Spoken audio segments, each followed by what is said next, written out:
This conference will now be recorded. Welcome everyone. My name is Soumya and I'll be your host for this session. Let me introduce you to Tech Canvas first. Tech Canvas is an IT certification training organization for professionals wherein we help students to crack their certification exams in first attempt. Being an authorized training center for IIBA Canada, we conduct all the IIBA certification courses like ECBA, CCBA, CBAP, and we also train people for Agile Analysis certification. And we are also authorized training partner of Project Management Institute, PMI, for all the project management related certifications. We also have domain courses into banking, finance, healthcare, and many more. Today, as you can see on screen, we'll be discussing on how to master BEBOK for CBAP and CCBA. And we have with us Girish. Girish is a senior business analyst and product owner who has over 17 years of experience, and he has worked with global clients in various domains such as global markets, tax, insurance, e-governance. Girish is also CBAP and CPOA certified from IIBA. From now, I would request Girish to take the session ahead. Thank you all for joining, and I hope you have a wonderful session. And if you'll have any questions throughout the session, you can either send it through chatbot or you can unmute and ask. So over to you, Girish. Thank you so much for that introduction, Soumya. And thanks everyone for joining this session. So as we can see, today's session, we are more talk about the BABOK and how it is applicable to CBAP and CCBA, right? Basically to understand the BABOK in detail. So I must say that it is very difficult to capsule everything within a 1 hour session, but still we will try to do as much as possible, and so that at least you will know after this session which are all the key areas that you have to look at to go for the examination. So before that, I just wanted to understand how many of you have 2 to 3 years of experience, and those who are having 5+ years of experience. If you can just put that in the chat.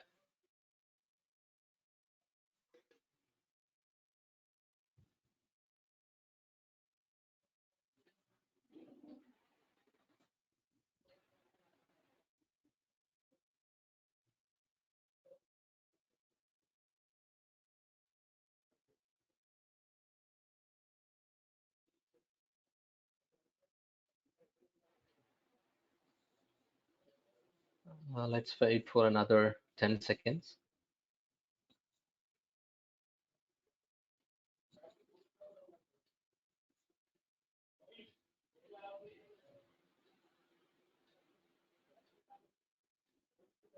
Okay. Thank you so much for those responses. And what I understand is most of the people are having 5 or 5+ years of experience. And I think most of you are looking for CBAP or CCBA. If you can just put it down there again, just to understand what is the pulse and how people are looking for. Yeah.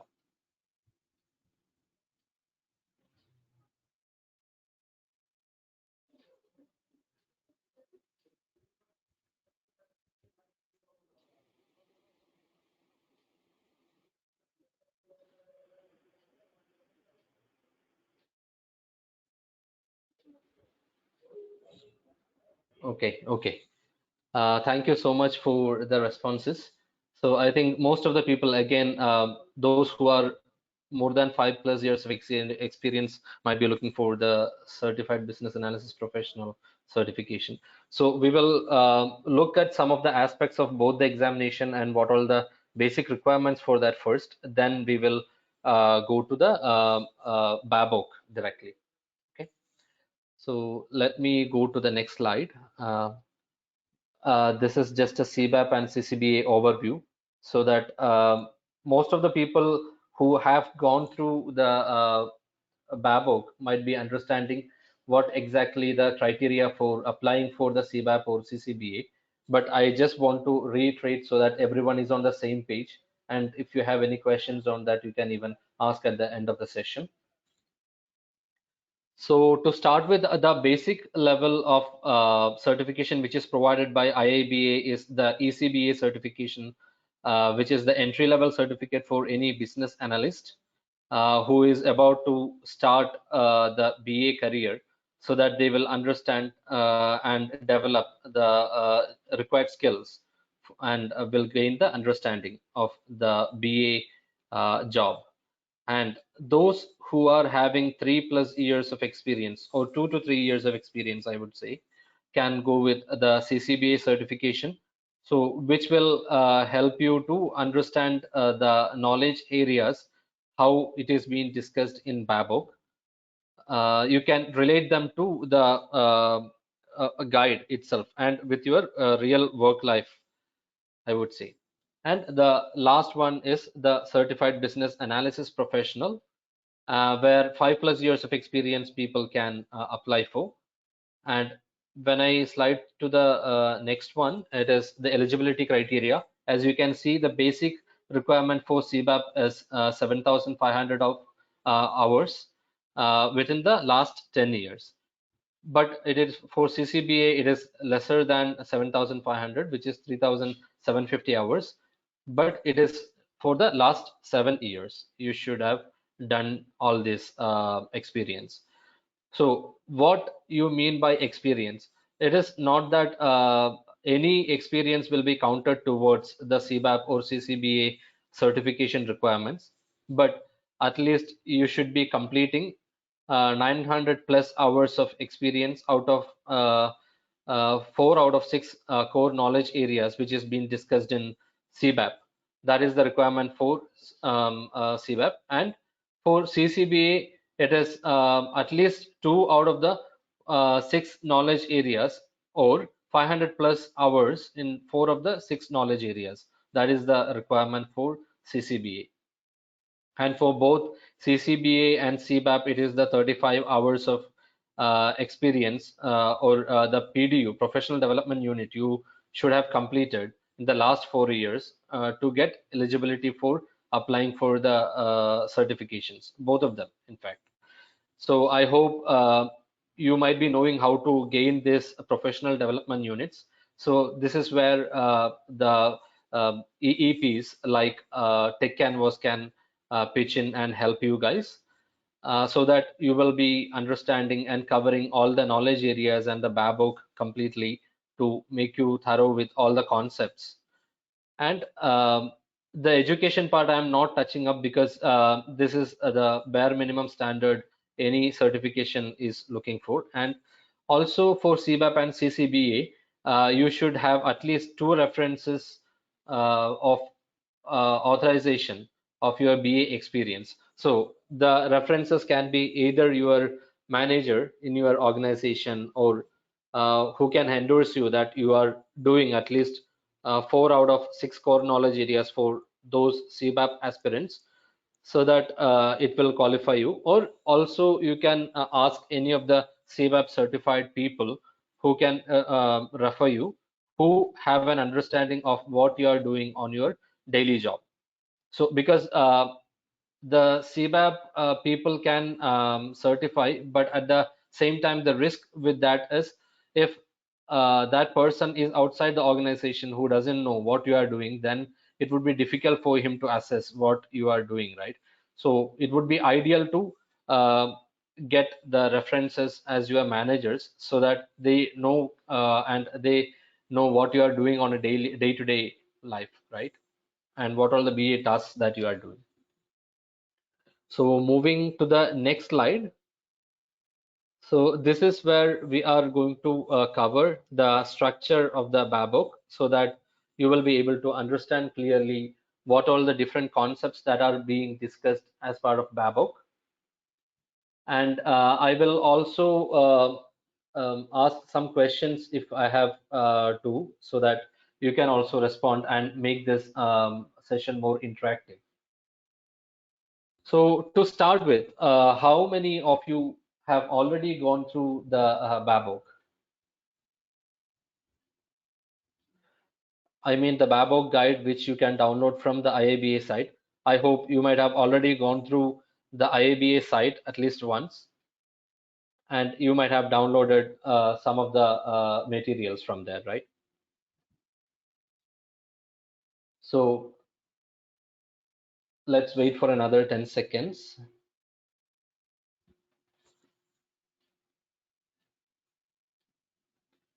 I hope everyone will respond.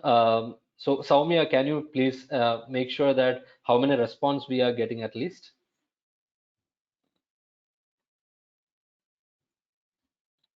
Yes. So people are responding. There are Yeah, a yeah, lot of yes. yeah, We yeah. can see. Yeah. So many of you have already gone through. This is what I understand. So at least you are also planning to take up your CBAP or CCBA certification in the near future. So in that case, what is your target to start up with a CBAP certification? When are you planning? You can tell that in months, maybe 1 month, 2 months, or whatever it is. February, 1 month.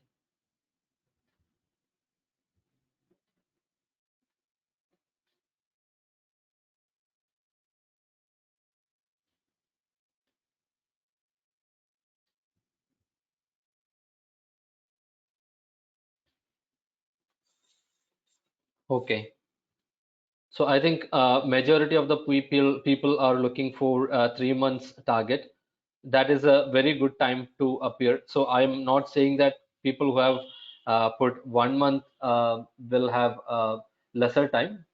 You can even crack that if you are working hard and going through the Babok thoroughly. So to get started, you may be knowing that there are different areas to the Babok. So we will cover up each of these knowledge areas first. So the relationships between knowledge areas is what I am trying to cover first. The very first knowledge area, as most of the people who have gone through the Babok will be knowing, that business analysis, planning, and monitoring is the first knowledge area. So what exactly the business analysis, planning, and monitoring does? So this is a brief idea about what all the activities that a BA has to do before starting his work. So this is what we are covering as part of business analysis, planning, and monitoring, so that the BA can start the tasks in the expected way, and at the end of the task he will also be able to monitor what he has already done and what can be improved. So basically some of the tasks which can be part of this knowledge area is that how to plan the business analysis approach. What is a business analysis approach? The business analysis approach is nothing but what is the kind of framework, maybe for example, as agile, if when we are talking about what is the framework that we are going to take up before doing the project. This is what exactly it talks about, the plan BA approach. Based on the framework that you are choosing, whether it is agile, waterfall, or lean, or Six Sigma, your approach will also change. And the second task can be the stakeholder engagement, which you have to plan. So what all the things that you have to take care of at the time of planning the stakeholder engagement. So can anyone just put in your thoughts in 1 or 2 words? What will be covering as part of planned stakeholder engagement?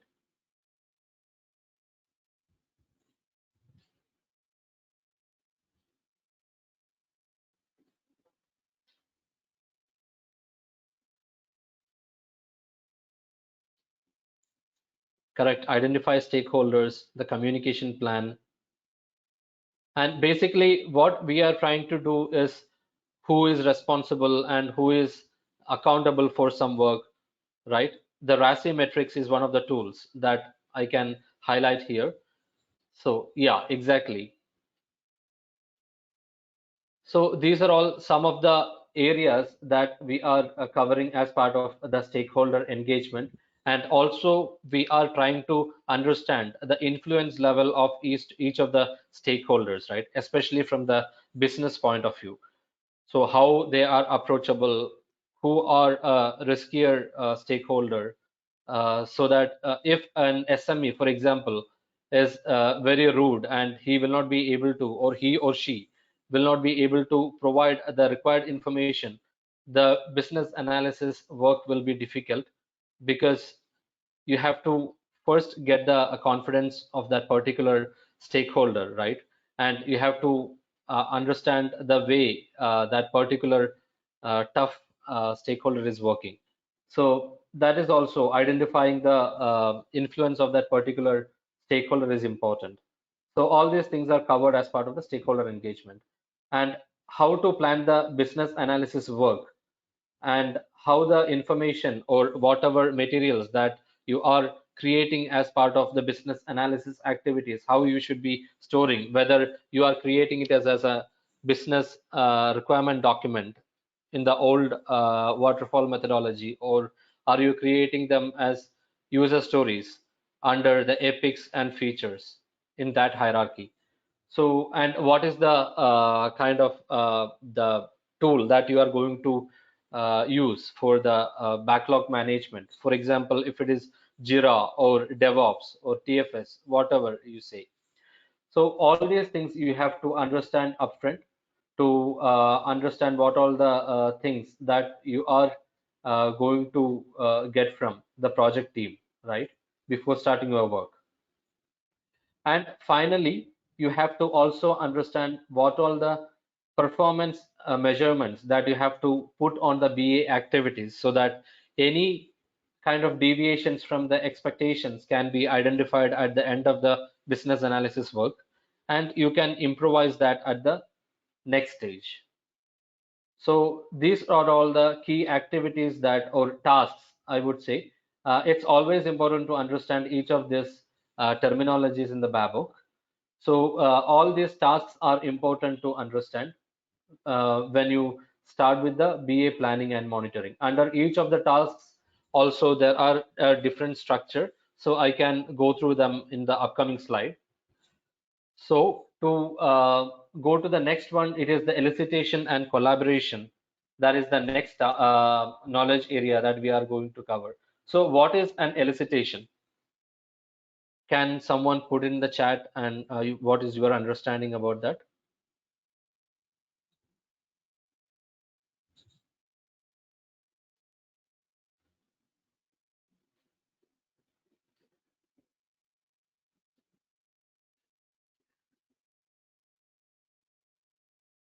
Right, I can see some of the people have put that it is requirements gathering.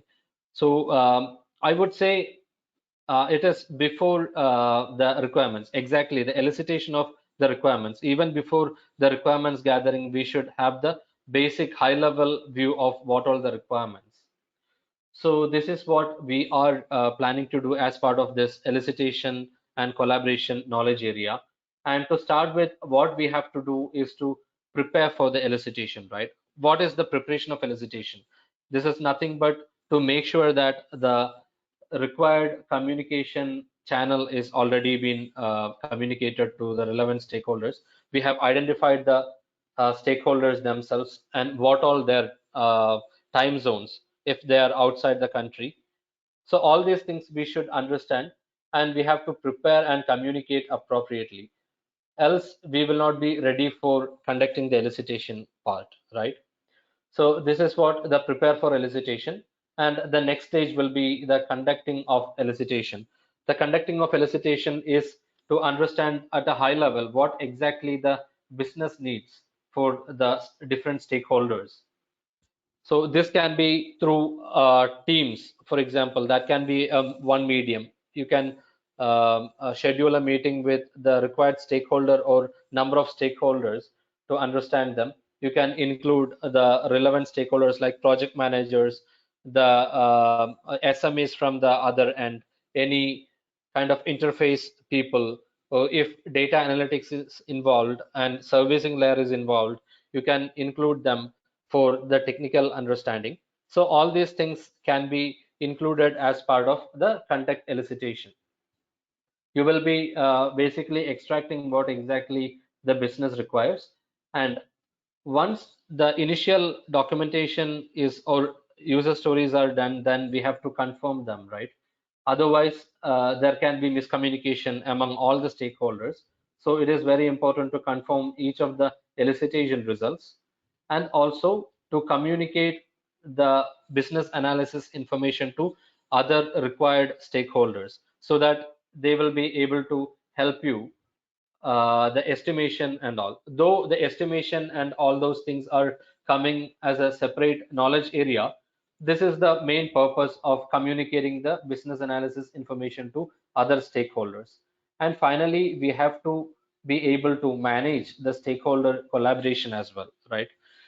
Because the collaboration is what if we are planning to provide or deliver a project in an agile methodology, we have to make sure that the iterations are planned accordingly and what is the objective of the sprint or for that particular product increment is clearly communicated to everyone.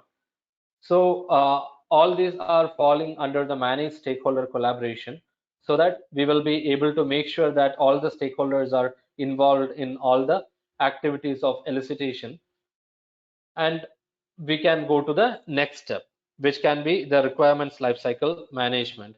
So I'm just covering the outer layer at this point. And one thing which I have to highlight here is that no one should misunderstand that all these areas are coming in or all these knowledge areas are coming in a back-to-back task.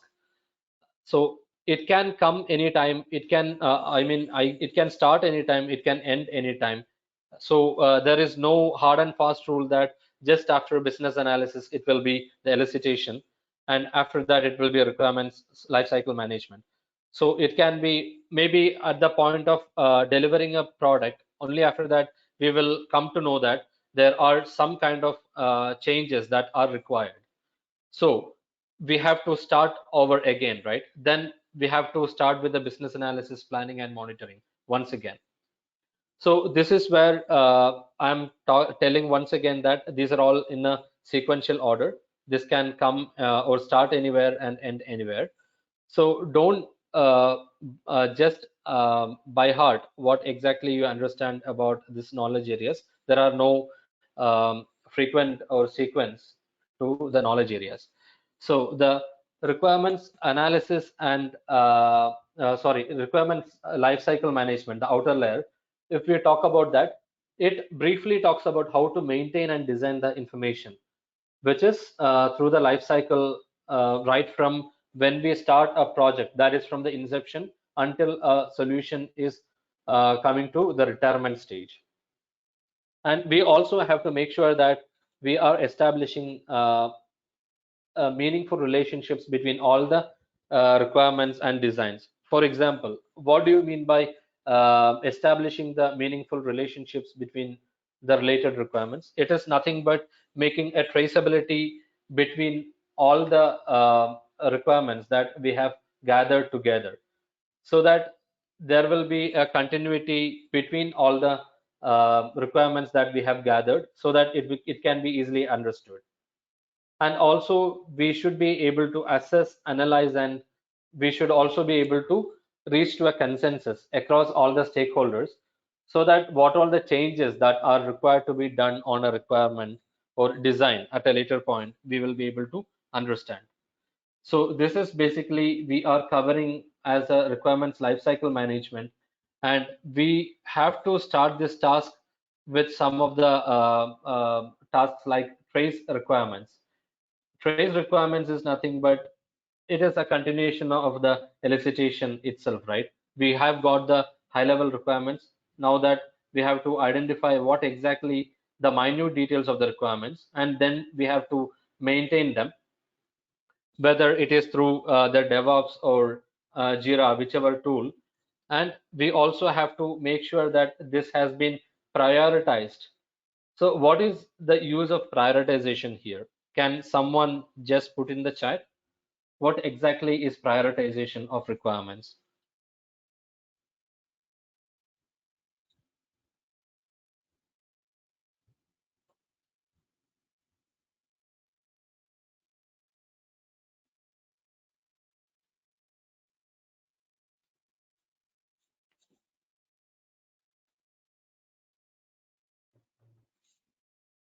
Yeah, relative importance.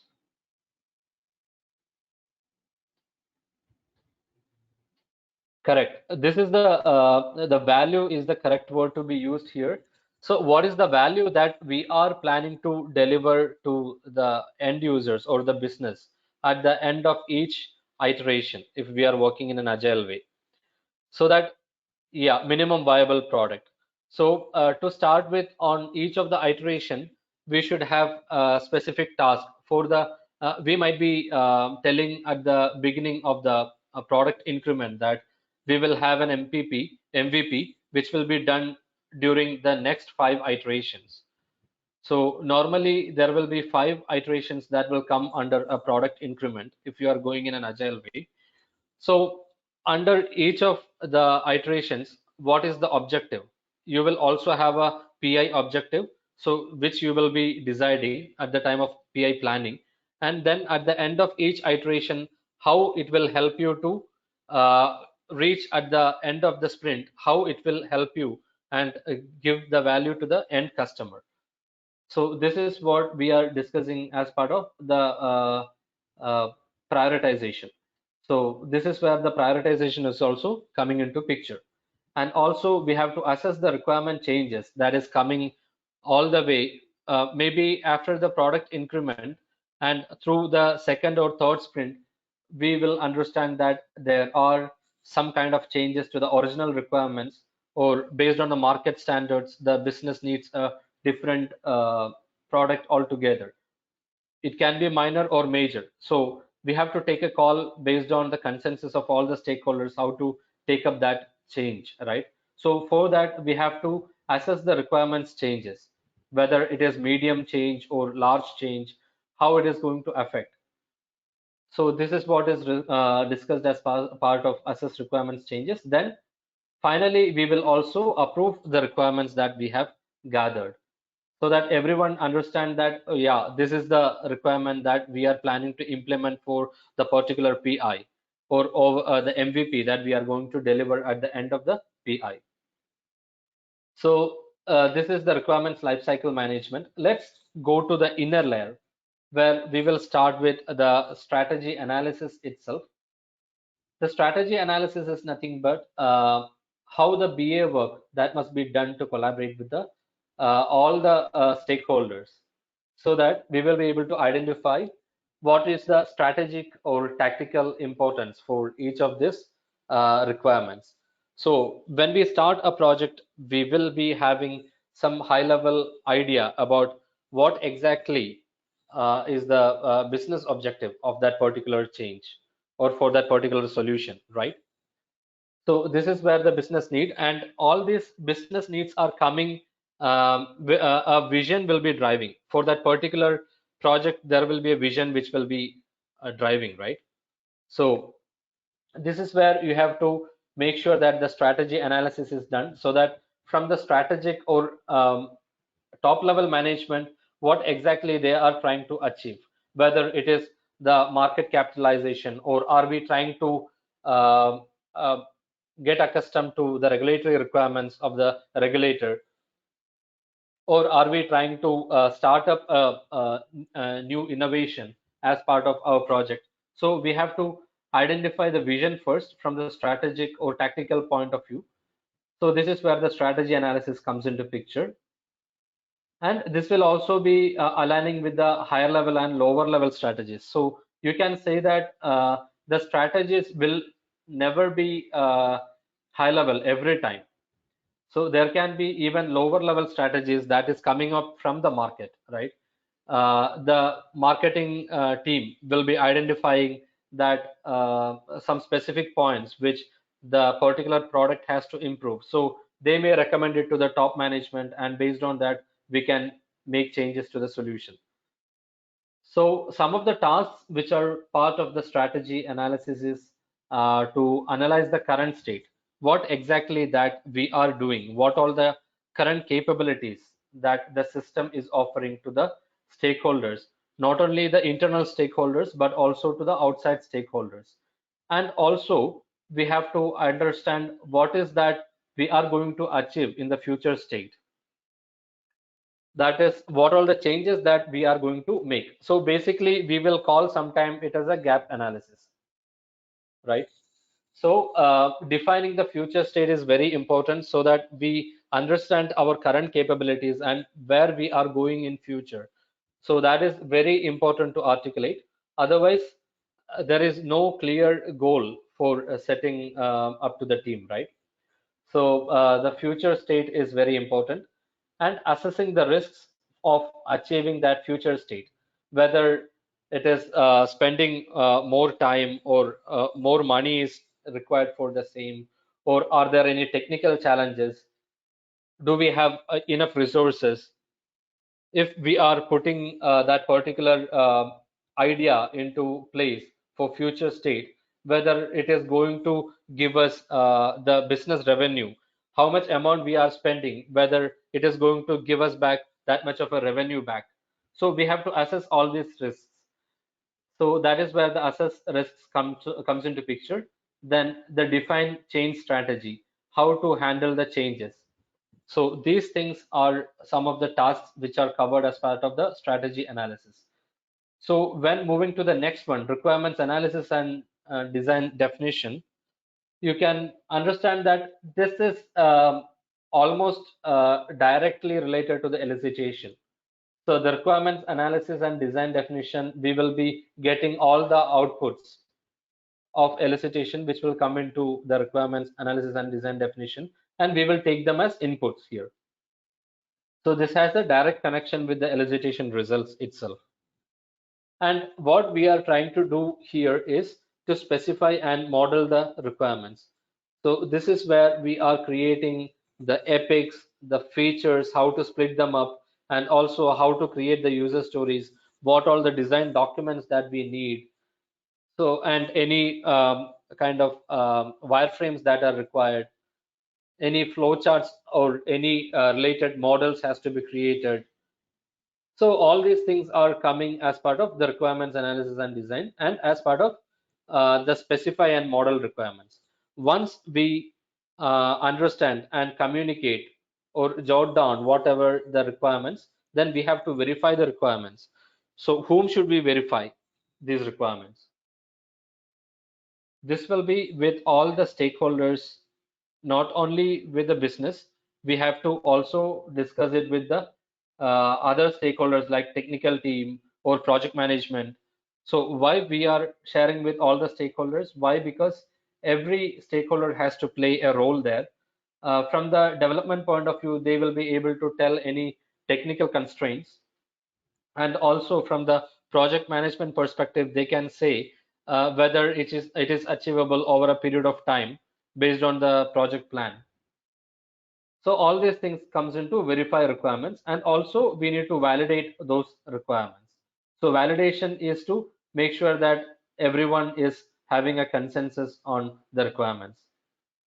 And then the defined requirements architecture is very important, where we will be articulating the requirements in an architectural format, so that all the stakeholders will be able to clearly understand them. And we also need to have some options for the design.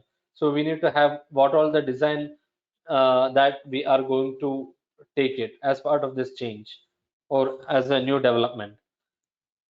And finally, we need to analyze the potential value and what is the recommended solution, right?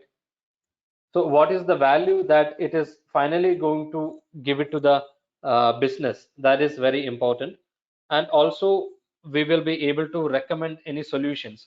So it is not that it will only be from the software point of view, right? So sometime we need to understand to improve the work efficiency of a particular unit. What should we do? So for this, we need to analyze the basic requirements and we need to model them, document them, and finally, we have to recommend a solution to the business stakeholders that we can do such and such things to improve the work efficiency of the employees. So you might have understood about the bulb concept, which has been already taken care by GE, so that the efficiency has been improved drastically. Only putting 1 minute at the end of the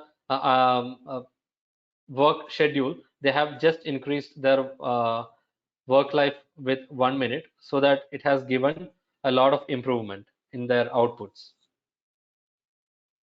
So this is what the requirements analysis and design definition comes into picture. And finally, the solution evaluation.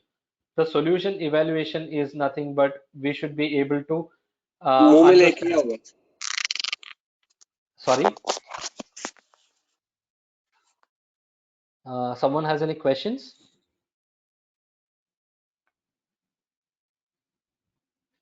I think, yeah, so, please go on mute, everyone, if you don't have questions. Okay, Girish, I think you should continue. Yeah. sure, sure. So the solution evaluation is nothing but the tasks a BA perform, so which helps them to assess the performance and what is the value that is being delivered as part of a solution, right? So we have to make sure that the final value has been delivered. For that, we have different areas like user acceptance testing is one among them. So that even before that, we will be doing some unit testing from the development point of view. System testing will be done. So all these things we are making sure that the solution is actually providing the actual requirements that has been provided by the business.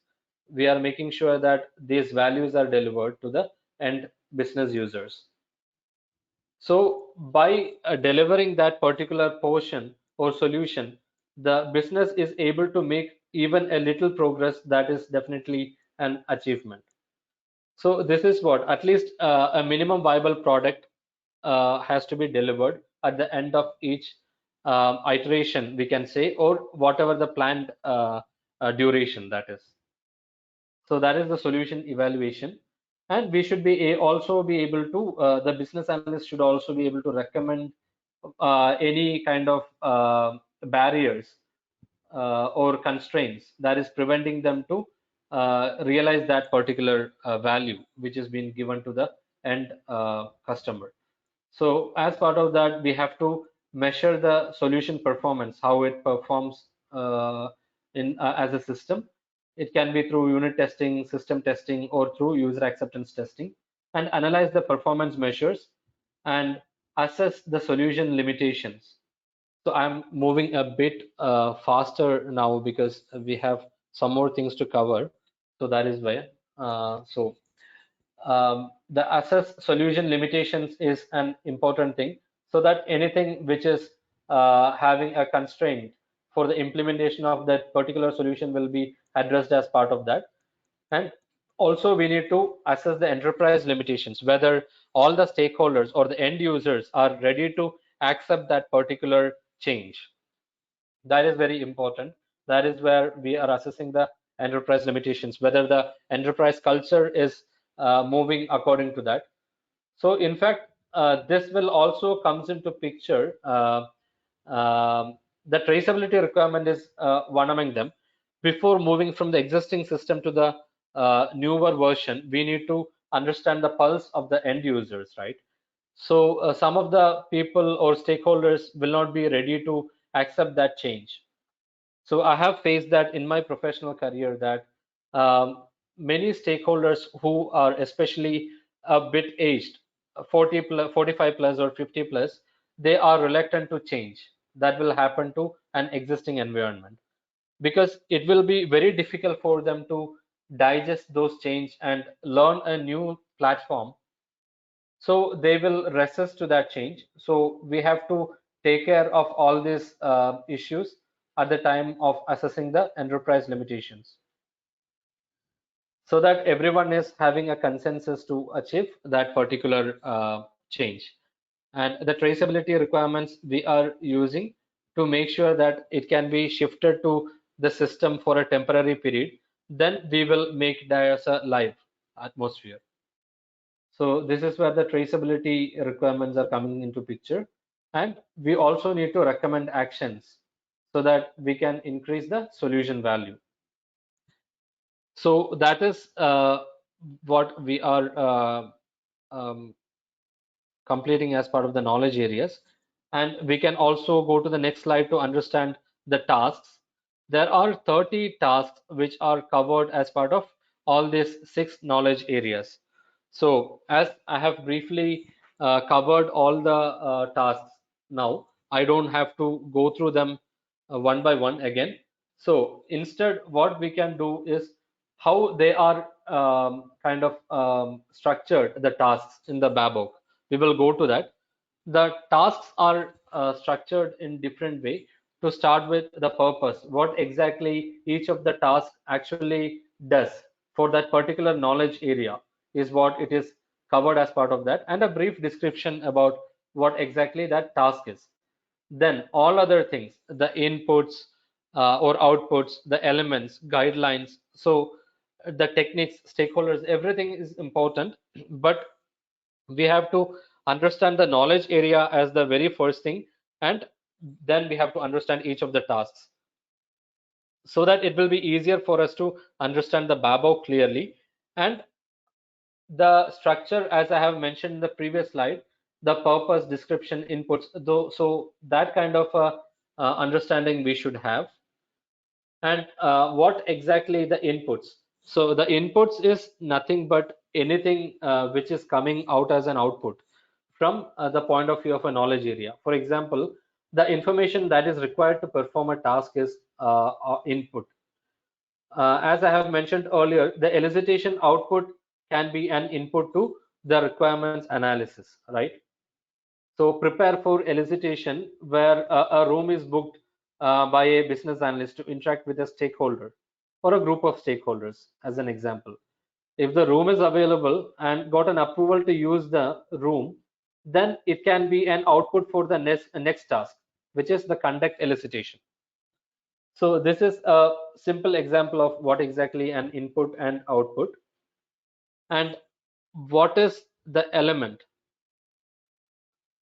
The elements under a task is nothing but the key concepts that a BA he should be able to understand before doing a task. So which can be mandatory or now a non-mandatory, but most of the things which are non-mandatory and which is based on the business analysis approach that we are taking. So this is where the elements are coming into picture. Then when we move to the next one, it is guidelines and tools. So the guidelines and tools is nothing but what all the tools that we are using. That is, the tool is something which should be used to undertake a task. That is what a tool is. For example, Jira can be something which can be used for requirements analysis, right? So that we will be able to write up the user stories. Epics, features can be created. So this can be a tool. And similarly, the resources that are required to transform the input into an output, that is basically the guidelines and tools. Guidelines provide basically the instructions or descriptions on how to undertake a task, basically. And techniques is the next thing. The techniques is nothing but whatever the tool that we again be using to uh, understand a task or get to a completion of a task. That is what a technique is. So the technique can be, the RASI can be one technique, if I am telling, as we have already discussed, which will make sure that all the stakeholders we are analyzing and we are understanding them from the point of view of the influence level of each of the stakeholders. So the stakeholders is nothing but the people, the generic list of people who are likely to participate in performing a particular task. This is what the stakeholder. And who we will be doing or day to day we are interacting with before performing a particular task. So that can be another abbreviation or that can be a different definition that you can give for a stakeholder. And similarly, the techniques, as I have already mentioned, this is a tool to complete a task. So another important thing which should be understood when you go through the Babok is to go through the glossary. The glossary will help you to understand each of the definition of the key terminologies which is being discussed in the BABOK. So this will definitely help you at a high level what exactly the definition, so that you will be able to clearly understand them when you go through each of the knowledge areas and tasks. So the glossary is very important, and even from an exam point of view, you will be able to go through them in an easier way at a single glance. So this is how you can approach the glossary. Finally, I'm just going to give you an idea, which is also given in the BABOK, how the distribution of questions or from the point of view of knowledge areas. So we can see that the distribution is like this. The highest distribution is given for the knowledge area requirements analysis and design definition. And the second is definitely going to the requirements lifecycle management and strategy analysis. And I'm not going to each and every aspect of this at this point. Maybe in a different session, we will be able to discuss them. And finally, I need to specify the business analysis core competency model here. Why? Because going through the BABOK is one thing, and make sure that you go through the BABOK at least twice or thrice before taking up the examination. That is the very basic thing that you can do, so that you will be able to understand them very clearly. And also you have to understand the BABOK from the point of view of the BACC. So the BACCM is nothing but which mostly talks about the kind of important functions a BA performs as part of their task. So we are also talking about other areas other than the knowledge areas, which are basically the key concepts, underlying competencies, and those stuffs. So the underlying competencies is mostly being discussed as part of the business analysis core competency model, but in a very vast uh, way. So that is the only difference. If you have an IABA membership, you will be able to download them, and the underlying competencies can be understood based on how this business analysis core competency model is discussed with.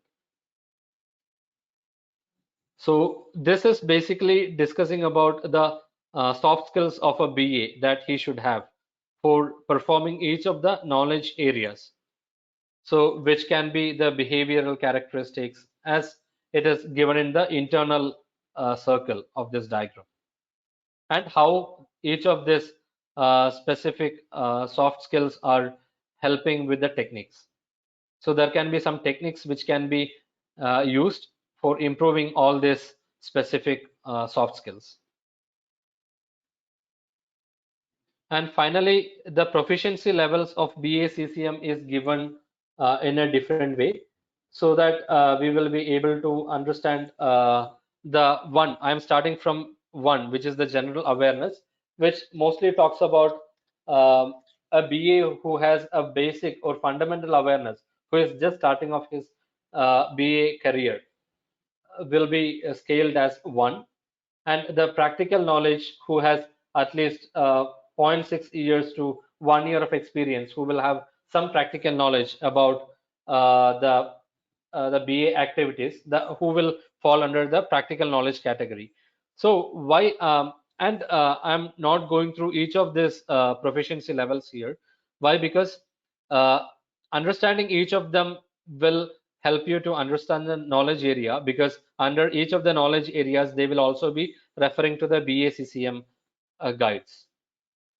So if you have time after going through the BABOK, I will recommend BACCM as well. Though it will not be helpful from an exam point of view, you will be able to understand the BABOK in a better way if you are briefly going through this. So that's what I have to cover. I think I have exceeded some 5 minutes or something.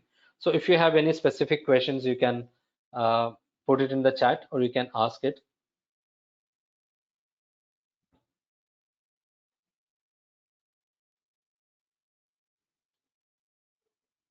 Hi, I have a question. Yeah. I think I read it on the CBAP side that people who are not purely business analysts, people who have mixed professions, like for example, I'm a project manager since Hmm. 11 years in ERP domain, and prior to that, I worked 3 years as a solution consultant. So Hmm. basically, so can people like us go for CBAP? Uh, See, the important thing to make sure that at the time of filling the application is that you will be able to showcase these skills which are discussed as part of the knowledge areas in Babok. You understand them, and whether you have done that particular task in your career, you have to show that as an experience. So if you have been filled your application for the exam, so you will be asked to put in your experience, and you have to showcase some kind of projects and what all the knowledge areas that you have covered as part of your profession as a BA. You have to describe that. So Okay. unless and until you are not putting that there, then it will be difficult even for the mentor or whoever is going to approve you, authorize you. So they will not be able to endorse you purely. But Okay. the solution architect or whatever the title is not at all important here. So, but as long as you are at least doing the requirements analysis, for example, as part of your work, but actually you are not a business analyst, but you are a test engineer. But Hmm. still, you have completed one of the knowledge areas in Babok, right? So you can showcase that experience, how long you have done that. Okay. I hope Thank you. I could understand that. I could answer your question, right? Yeah, yeah. Thank you so much. Yeah. Okay. What is the weightage in terms of marks for every knowledge area? See, there are no hard and fast rules, and there is no weightage as such.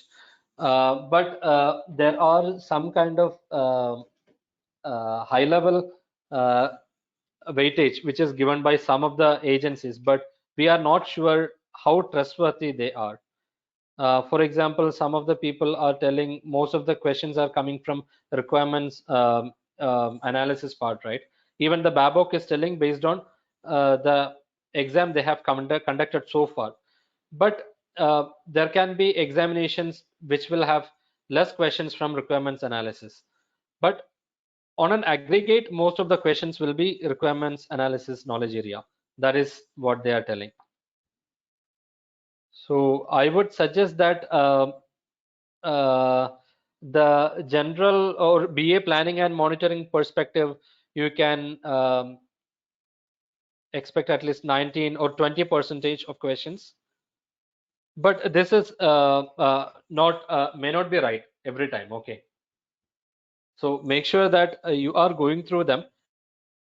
And highest weightage definitely is going to the BA planning and monitoring and requirements analysis.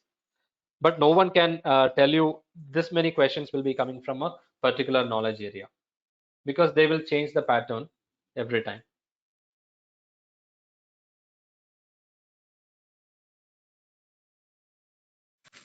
The techniques as well, any priorities, which ones are important? Hello, am I audible? Yes. Yeah, yeah.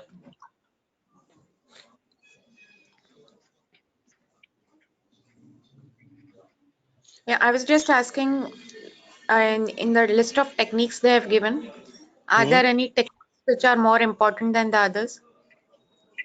There are a list of techniques which are important, but we may need a separate session to cover all this. But there are important techniques, definitely.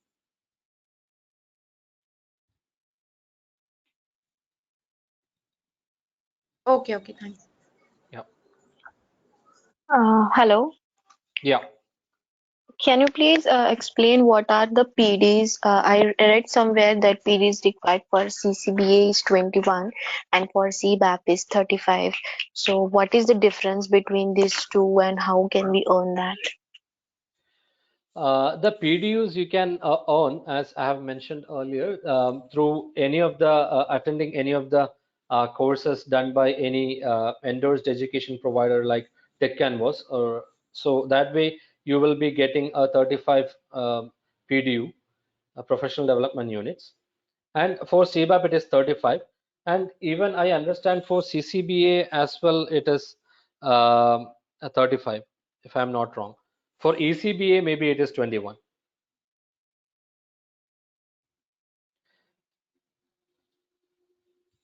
Okay, You so can is it you have like, yeah, yeah, yeah, you can sorry, continue, sorry. is it like,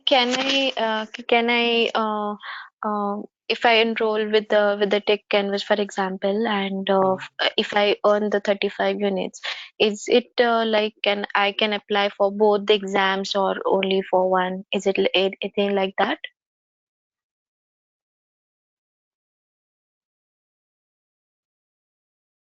Um, I'm really sorry. I think I have some issues with the audio. Can you repeat that if you don't mind? Yeah. Really sorry. Yeah. If Yeah, not a problem. My question is, if for an example, I'm enrolling the course and I'm Mhm. gaining the 35 PDUs, okay, and Mhm. say for example, I'm applying for a CBAP examination, and Mhm. if I wish to apply for another exam like ECBA, for example, or CCBA, then will that PDUs will count for that exam also, or I have to earn it separately? No, that will help you to on for CBAP as well. Okay, okay, thank you. Yeah,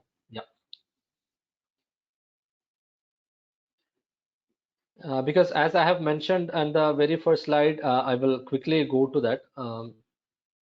It should be in the past. How many years I have mentioned it there, right?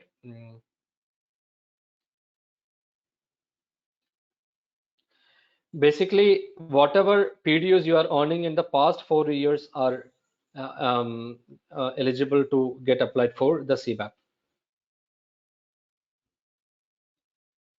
Okay. Okay, okay, thank you. Yeah.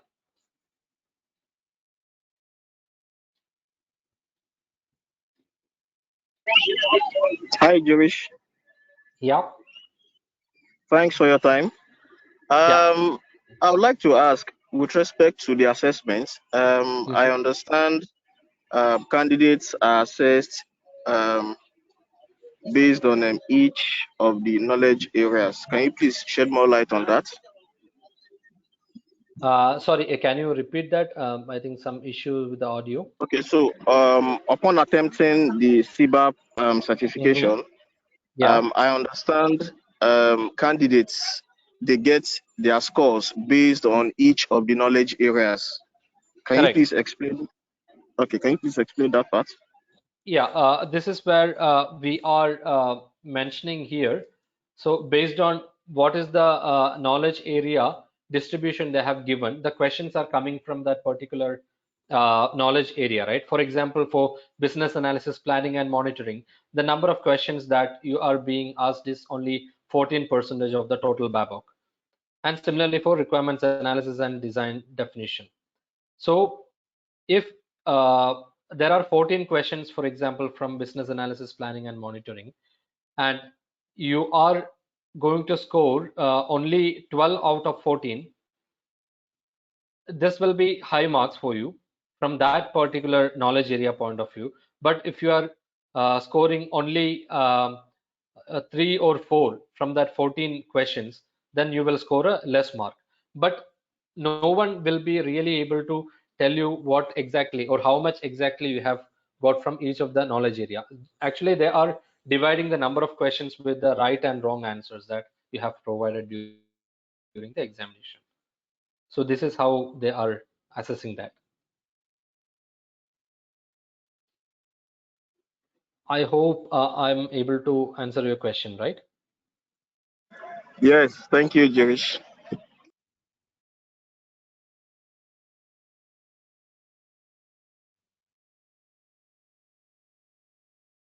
I think some questions are there on the chat also. Like, I think Roshan wants to know that he's moving from QA to BA, and will Mhm. EC be the best certification for the same?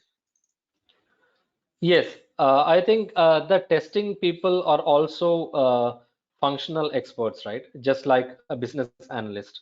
So as long as you can show that the number of knowledge areas, the 6 knowledge areas, out of which if two can be shown as part of your QA career, then that would help you to take up the CCBA. Roshan, I hope that answers your question.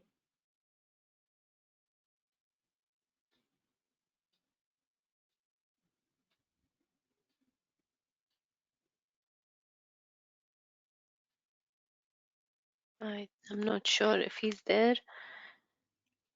Okay. I think we have one more question by Neeraj. He says, I'm planning to appear for CBAP soon. I got 32 PDU in 2013.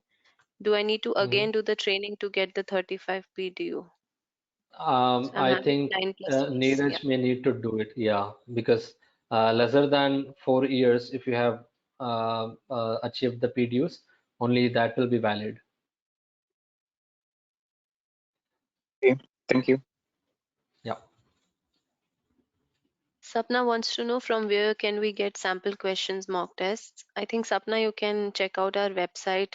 We have yeah. a lot of question bank for the certification examinations, and you can directly enroll for that. You can download those question banks.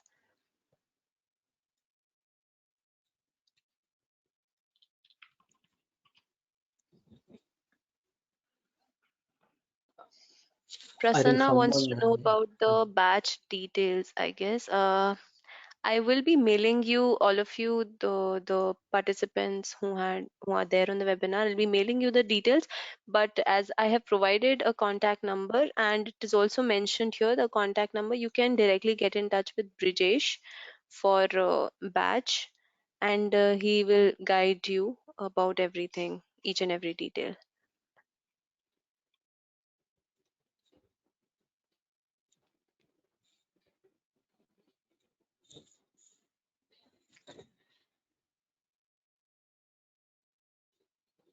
Do we Thanks, have any Neeraj. more questions?